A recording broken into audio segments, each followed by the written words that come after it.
안녕하세요 여러분. 오늘은 2학기 영화 등교 수업에 관한 간단한 오리엔테이션을 하려고 합니다. 1학기에 우리 영화의 역사, 촬영하는 방법, 편집 용어에 대해 간단하게 배웠죠. 그리고 99초 영상을 제작해보기 위해 모둠을 구성하고 주제를 정하다가 1학기 활동이 끝났는데요. 2학기 등교 수업 시간에 모둠별 영상 제작하는 수업을 이어서 하려고 합니다. 그런데 1학기 영화 강사님이 개인적인 사정이 생기셔서 다른 선생님이 오시기로 했는데 강사님이 구해지지 않아서 2학기 수업을 어떻게 진행할지 선생님들과 논의했습니다. 그래서 오늘은 2학기 영화 수업 안내를 하려고 합니다. 미리 안내한 것처럼 등교 수업 때는 모둠별로 간단한 영상을 제작해 보려고 합니다. 시간은 5분 내외이지만 사실 자유입니다. 30초 이상의 영상이면 모두 괜찮습니다. 지금부터 모둠별로 영상 촬영 과정을 안내하도록 하겠습니다. 첫 번째, 모둠을 구성합니다. 원래는 7명에서 8명이 역할 분담하기 좋은데 간단하게 촬영할 계획이기 때문에 4명에서 5명으로 구성합니다. 영상을 촬영하기 위해서는 감독, 촬영, 편집, 작가, 배우 등의 역할이 필요한데 인원이 적기 때문에 개인이 여러 가지 역할을 맡아야 합니다. 모둠 구성이 끝났다면 주제를 선택해야 하는데요. 주제는 다음 5가지 중에서 선택합니다. 1학기에 여러분이 적은 주제를 살펴보았는데요. 실현 가능한 주제도 있고 촬영 불가능해 보이는 주제도 많이 있더라고요. 그리고 주제 선정이 어려워서 아직 정하지 못한 모둠도 있어서 5가지 주제를 정해보았습니다. 자세한 내용은 통합사회 교과서를 참고하시면 됩니다. 첫 번째 주제는 어떤 삶이 행복한가요? 입니다. 여러분은 언제 행복한지 상상해보세요. 갖고 싶은 핸드폰이 생겼을 때 행복할 수도 있고 선생님의 칭찬에 행복해질 수도 있겠죠. 코로나가 갑자기 끝나서 모두 마스크를 벗게 되면 다 같이 행복할 수 있을 것 같아요. 두 번째 주제는 환경 문제입니다. 영화 감상 수업 시간에 다큐멘터리 내일을 감상했는데 다소 불편하고 어려웠을지 몰라도 함께 공감했던 것은 여러분의 삶의 질이 환경 문제와 매우 밀접하게 연관되어 있다는 사실일 거예요. 환경 보호를 위해 어떤 녹색 생활 실천을 하고 있는지 영상으로 제작해 보아도 좋을 것 같습니다. 세 번째 주제는 현대사회의 인권입니다. 여러분이 생각하는 인권은 무엇이고 인권에 대해 하고 싶은 이야기가 있다면 친구들과 상황극을 만들어 보세요. 네 번째 주제는 삶에서 불평등하다고 느낀 순간이 있나요?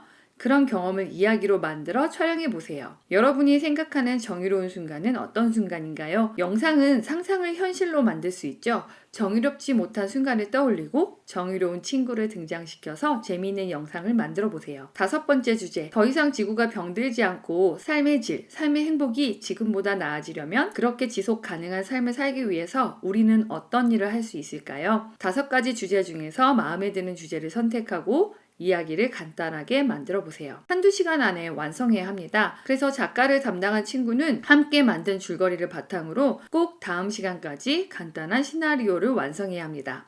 자, 두 번째 시간. 작가 친구가 시나리오를 완성해 오면 시나리오를 읽어보고 어떻게 장면을 구성할지 회의하면 되는데 만약 만들어 오지 않았다면 시나리오를 함께 작성해도 괜찮습니다. 시나리오는 어떻게 작성하는 걸까요? 선생님이 나눠주신 참고 자료를 바탕으로 만들면 됩니다. 촬영은 2-3시간 동안 할 예정이고요. 형식은 광고, 유튜브, 초단편 영화 같은 형식 중에서 고르면 됩니다. 진로와 관련된 각자의 이야기를 핸드폰으로 찍고 합쳐도 됩니다. 콘티는 장면별 밑그림을 말하는데 나눠드린 콘티 양식에 밑그림을 그려오면 빠르게 촬영할 수 있습니다. 콘티는 장면 번호를 적고 그림을 그리고 밑에 간략한 설명을 적는데요. 시간이 없다면 생략해도 괜찮습니다. 시나리오는 어떻게 쓸까요? 제목, 장면 번호, 장소, 시간을 적고 지문과 대사를 적어서 완성합니다. 예시 시나리오를 볼까요? 제목은 이어폰 좀 빌려줄래? 이고요. 첫 번째 장면이고요. 장소는 교실, 시간은 아침이에요.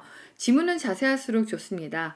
대사의 인물의 상황, 심리, 기분 등을 적으면 연기하기 훨씬 수월하겠죠. 시나리오가 완성되면 작가 학생은 반드시 수업 전에 학급 영화 담당 선생님께 인원수만큼 출력해달라고 해서 수업 시간에는 시나리오를 모두 가지고 있어야 합니다. 촬영은 2-3시간 정도 할 예정인데요. 다른 수업에 지장을 주지 않는 선에서 여러 장소에서 촬영을 하면 됩니다. 물론 마스크를 착용하고 최소의 인원으로 움직여야 하고 사회적 거리두기를 유지하면서 촬영할 수 있도록 해야 합니다. 1학기에 보니까 여러분들이 잘 하는 것 같더라고요.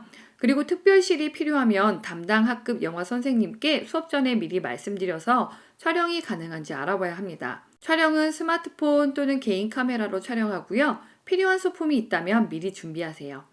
한 가지 주의사항, 주변 환경이 시끄러우면 대사를 녹음하기 힘들겠죠? 조용한 곳에서 촬영하거나 아니면 아래 방법을 사용해 보세요. 대사가 없는 영상으로 만들어도 좋고 나레이션으로 영상을 만들면 목소리는 따로 녹음해도 됩니다.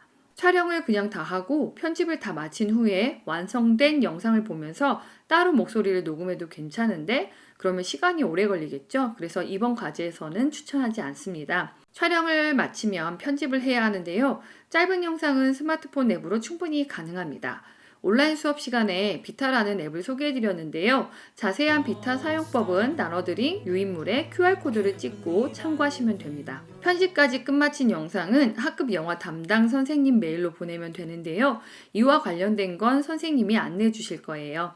2차 지필고사가 끝나면 수업 시간에 학급 상영회를 하려고 합니다. 학년 우수 작품은 학급 상영회 시간에 함께 감상할 예정이고요. 학년 우수 작품은 작은 상품이 있습니다. 소감문을 쓰면 드디어 2학기 영화 수업은 끝! 여러분은 영상 세대이지만 영상을 직접 만들어 본 경험이 많지는 않을 거예요. 더군다나 코로나19로 인해서 영상 촬영에 제약이 많아서 여러분이 원하는 대로 영상을 만들기 어렵겠지만 잘하지 못해도 괜찮습니다. 이번 과제의 목표는 우리가 우리의 삶에 관심을 두고 우리의 이야기를 프레임 안에 담는 것이에요. 가치 있는 시간을 친구들과 함께 보내며 무엇인가를 깨닫는 것, 그것이 이번 과제의 목표입니다. 어설퍼도 괜찮아요. 만약 활동을 하다가 잘 모르는 게 있으면 3층 예술체육부 이진숙 선생님한테 찾아오면 됩니다. 그러면 지금부터 한번 시작해 볼까요?